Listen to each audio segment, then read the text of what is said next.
ఎండలతోనే కూరగాయల వ్యాపారం బేజారైపోయింది. ఎప్పుడు చూసినా రద్దీగుండే ఎర్రగడ్డ రైతు బజార్లో జనం లేక ఖాళీగా ఉన్నది. ఇక కొనేటోళ్లు లేక కూరగాయలు అమ్మేటోళ్లు ఈగలు దూలుతాంటే పెరిగిన ధరలతోని కూరగాయలు కొనలేకపోతున్నామంటున్నారు జనం. వెజిటబుల్ మార్కెట్ల పరిస్థితి మీద రిపోర్టర్ కావ్య గ్రౌండ్ రిపోర్ట్ ఇప్పుడు చూద్దాం. రేట్లు కూడా పోటీ పడుతున్నాయి.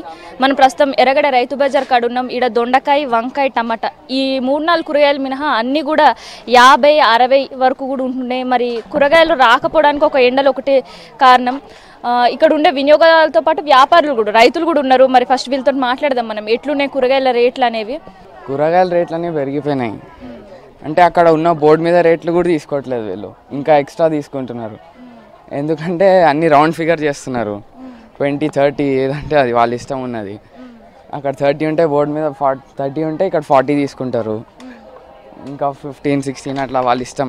వారానికి సరిపడే కూరగాయలు ఒకటేసారి వచ్చి తీసుకోతాం, కానీ ఇప్పుడు చూస్తుంటే బ్యాగులు కవర్ కూడా నిండలేదు. ఎన్ని తీసుకున్నారు కూరగాయలు? 2 వెరైటీసే తీసుకున్నాం మేడం. ఎందుకు అట్లా? వెరైటీస్ ఏం ఫ్రెష్గా లేవు కూరగాయలు. వాళ్ళ రేట్లు ఏమో అన్ని బోర్డు మీద దానికన్నా ఎక్కువ చెప్తున్నారు. అందుకని ఎట్లా అనిపిస్తున్నాయి కూరగాయల రేట్లు? కేజీ వచ్చేసరికి ఎంత ఉంటున్నాయి? అండ్ వెరైటీస్ లేవు, అసలు ఎక్కువ వెరైటీస్ లేవు. ఉన్నాయి కూడా ఎండకి మెత్తగా అయిపోయినాయి. వాళ్ళేమో రేటు మాత్రం ఎక్కువ చెప్తున్నారు. బెండకాయలు ఒకటే తక్కువ ఉన్నాయి, కానీ అవి కూడా ముదురులుగా ఉన్నాయి.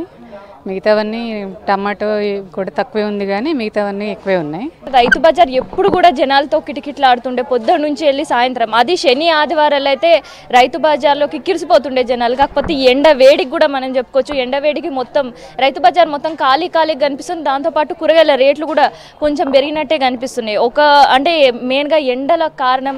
ఎండకి కొన్ని కూరగాయలు అయితే కనుమరుగైపోయినాయి అని చెప్పొచ్చు. రైతు బజార్లో ఒక పొట్లకాయ తీసుకోవచ్చు, బీన్స్ ఇట్లాంటి కూరగాయలు కూడా తక్కువ వస్తున్నాయి. మనం ఇక్కడ బెండకాయలకు అడుగున్నాం. మరి బెండకాయలు మొత్తం అన్ని పొద్దున్న నుంచి ఫ్రెష్గా అట్లే పేర్చినట్టుంది. ఏమైనా అయిందా గిరాకమ్మా?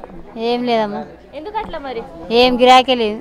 బయటికి వెళ్ళి తెస్తుర్రు, మార్కెట్కి వెళ్ళి తెస్తుర్రు, రైతులు తిండి ఉంటుంది. అంటే మొత్తానికి అయితే రైతు బజార్లో చూస్తే ఒక పక్క కూరగాయల రేట్లు కూడా పెరుగుతున్నాయి. దాంతోపాటు మనం చూస్తుంటే రైతు బజార్ కూడా చాలా వరకు ఖాళీగా అనిపిస్తుంది. అయితే కేజీ గత వారం చూసినట్టయితే కేజీ బీనీస్ మనకి 40 రూపాయలకు వచ్చేది, కానీ ఇప్పుడు కేజీ బీనీస్ 63 రూపాయలు పలుకుతుంది. దాంతోపాటు పచ్చిమిర్చి అయితే ఇంకా చెప్పరాదు. పచ్చిమిర్చి స్టాక్ కూడా తక్కువ ఉంది, దాంతోపాటు రేటు కూడా ఎక్కువనే ఉంది. హోటల్స్ వాళ్ళు దాంతోపాటు ఎక్కువ యూజ్ చేస్తుంటారు దీన్ని.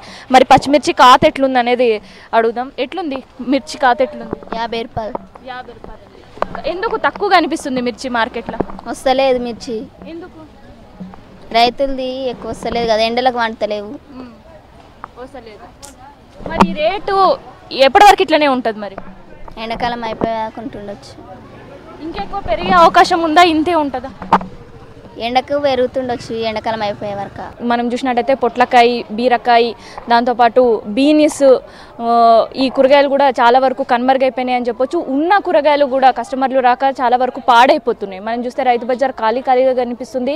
కూరగాయలు కూడా చాలా వరకు పాడైపోవడం వల్ల తెచ్చే వాళ్ళు కూడా తక్కువ తేయడం, స్టాక్ తక్కువ కూడా తెస్తున్నారు. ఆ తెచ్చిన స్టాక్ కూడా ఎండ వేడికి ఉండక అది పోక రైతులు కూడా ఇబ్బంది పడుతున్నారని చెప్పొచ్చు. ఒక పక్క రైతులు, దాంతోపాటు కొనేవాళ్ళు కూడా రేట్లను చూసి ఎండాకాలం వల్ల కాత తక్కువ రావడం, దాంతోపాటు నీళ్లు ఉండకపోవడం వల్ల పంటలు కూడా సరిగా పండకపోవడం వల్ల ఎక్కువ రేట్లున్న కూరగాయలు అట్లాగే ఉన్నాయి. తక్కువ రేట్లున్న కూరగాయలు స్టాక్ ఎక్కువ రావడం వల్ల అవి కూడా కుళ్ళిపై పాడైపోయిన పరిస్థితే మనకి రైతు బజార్లలో కనిపిస్తుంది. ఇది ప్రస్తుతం ఎర్రగడ్డ రైతు బజార్ దగ్గర ఉండే కూరగాయలకు సంబంధించిన సమాచారం. ఓ టు స్టూడియో.